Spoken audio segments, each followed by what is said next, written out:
Okay, let's get going with questions with Anthony Dasher and Mark Weiser. Hey, Coach. I was just wondering how much were you looking forward to this game from the standpoint of knowing you'll be facing the most physical team, the most, the biggest front line you guys have seen to date, and how do you think y'all respond to that challenge? Well, you want the honest truth, or you want I want the honest truth? Okay, the honest truth is I was scared to death, and because we hadn't played a team like this, and we've been through different games, but we certainly knew that the competitiveness, the strength, the length, how good they are was going to definitely be a test.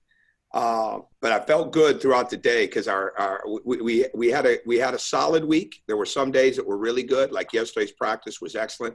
Thursday's not so much. There were a few times where I thought we were practicing like we were 5-0, rather than coming in here and really getting ready to go against somebody that is highly competitive and one of the better teams in their league and a household name when it comes to basketball tradition. So I loved our energy today. I thought our walkthrough was really good. The warm-up, the coaches were raving about it, and we came out with great spirit and energy. And it's always risky when you've had the last couple of weeks that they've had academically with all the stress and anxiety and pressure they feel to do well there and to get those things done, and to still come out and be connected like they were in basketball. So I was really, really proud of their effort.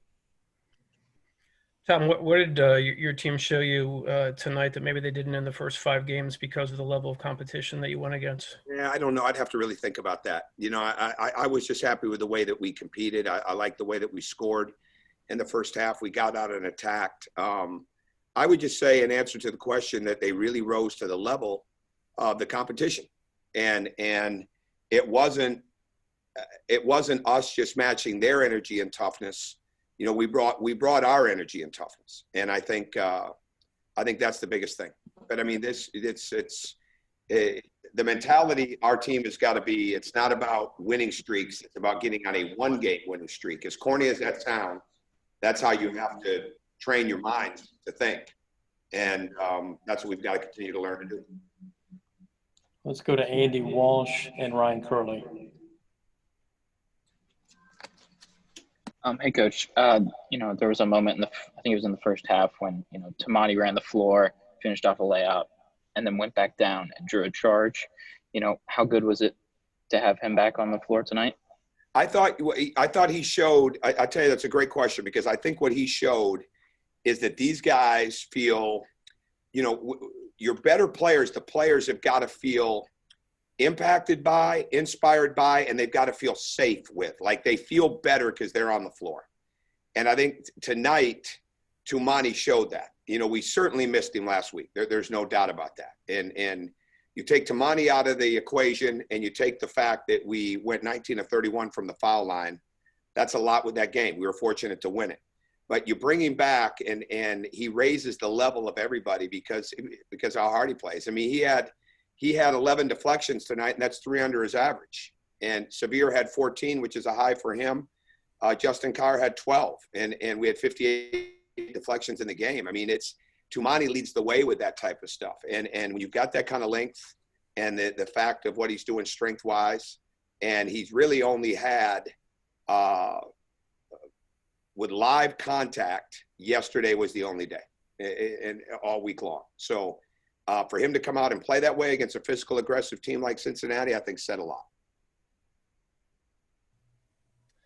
Hey, Coach, how did you feel that your team stepped up to the challenge of playing a bigger and more physical team? I mean, they had a 7'1" player in the starting lineup, and Tommie at 6'8" is the tallest guy in your starting lineup. How do you feel they stepped up to that challenge? I think they stepped up well, and I think it's got to be something that we've got. That's why we have to keep improving, because we're going to see this every night.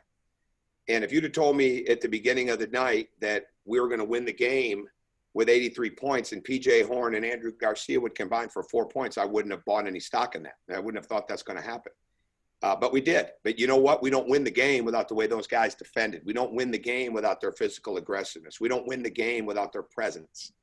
And that's how it's got to be for us. I mean, we had 4 guys in double figures, 1 guy at 9.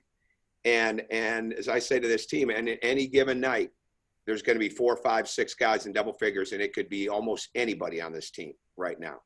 And so bottom line is, we've got to meet the challenge defensively And if we do that and we meet the challenge defensively and on the glass, then we've got a chance to get our running game going, and then our speed is pretty good. And so when we get that, and we made adjustments today. What I'm most proud of with these guys is we've made some adjustments over the last 2 days. And even in walkthrough today, we made some adjustments in how we wanted to attack. And they came out and did a really good job with that. We made defensive adjustments yesterday, and we made some offensive adjustments this afternoon in a 1 hour walkthrough, probably 20, 25 minutes of it spent on offense. And they came out and they executed. So that's how we have to be. We have to have a collective mindset of toughness, togetherness, and commitment every day to be successful.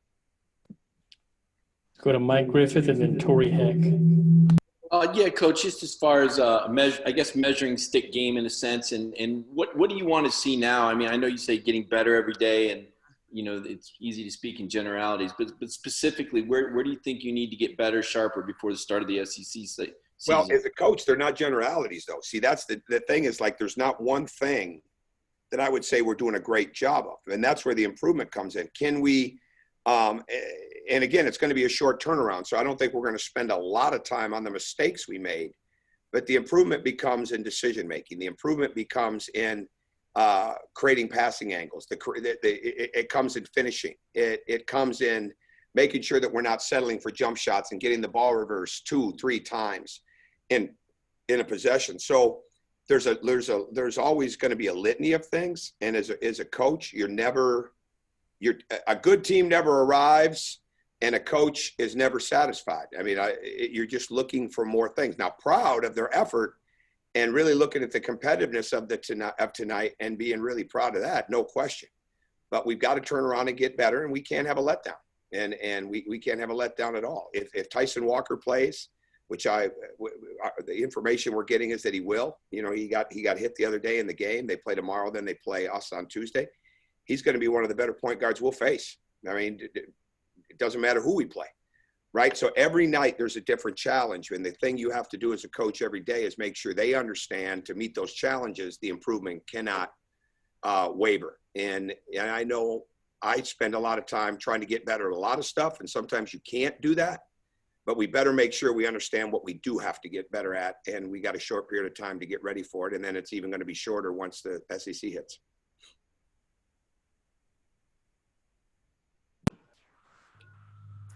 Troy, you have a question? Yes, sorry, I couldn't get my screen unmuted fast enough. My bad. Coach, you obviously have a mix of leaders of all ages on this team. What do you think the benefits of that are for you? I told Ty Fagan after the game, like, we could really feel his presence of leadership the last couple of days in practice. And I thought he played that way. He missed a double-double by 1 rebound. I think the fact that Severe, Justin, and Andrew live together is a good thing. I think the fact that P.J. Horn has been coached so well and has been a winner, and especially with what he did in high school and at Virginia Tech, he's been a winner. I just think we have a melting pot, right? And that's what most teams are. And as these rules continue to change and college sports, and in our case, college basketball continues to change, it's really, really important that players come in and they find their voice, that they can back up their voice, and that they'll listen to another voice. And when you do those things, now you've got a chance to build the most important thing any team can have, which is a mutual respect. Because everybody wants to achieve, everybody wants to score, everybody wants to get to the next level. This team will not have anybody reach a high level of success if this team isn't balanced, because we're not built that way. And if we continue to build on that and enjoy watching our teammates have success, then we'll get better. And my job as a coach is to keep reiterating that, enforcing that, looking for that, praising it, and not be afraid to absolutely go after it if I don't see it. And that's when you've got good leadership, usually you're preaching to the choir. And if you can get that done, then you've got a chance to take steps. And that's, it's still very, very early in the season. We've got to continue to learn a lot about that. Thanks, Coach. Mm-hmm. Let's take our last question from Jed May. Hey, Coach, you guys went on that huge run there at the end of the first half. Just what allowed that to snowball? It seemed like there was a lot of energy coming from the bench, especially during that time. Just sort of what led to that huge run? And then quickly as a follow-up, I noticed Michael Starks didn't play tonight. Sort of what is he dealing with? Sure. I thought our bench energy was tremendous because My biggest complaint after last week's game was our bench energy. And we've got to create our bench energy, our verbal energy. We've got to be connected. Now, with that being said, I thought our crowd was really good last week, and I thought it was even that much better tonight. I mean, to have our students come out like that when they don't have to be in town, all right, and exams are over and graduation's over, and for them to be here like this, it's just awesome. I mean, and when I took the job, I said something that I've believed since I was an assistant at Michigan State with Tom Izzo, is that every person in your building matters.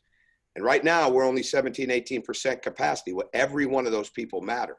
And when they're bringing that level of energy, they're bringing that level of noise, it just, and passion, it really makes our team better. Well, our team is closest to the action. So when our team is bringing that level of energy to one another, whether it's on the court or whether it's on the bench, and our guys respond to that. So that's a huge, huge thing for us. I thought they gained confidence, and they just stayed extremely active and on the attack. As far as for Michael Starks, when he got hurt last Saturday, he has not recovered from that. We're dealing with that.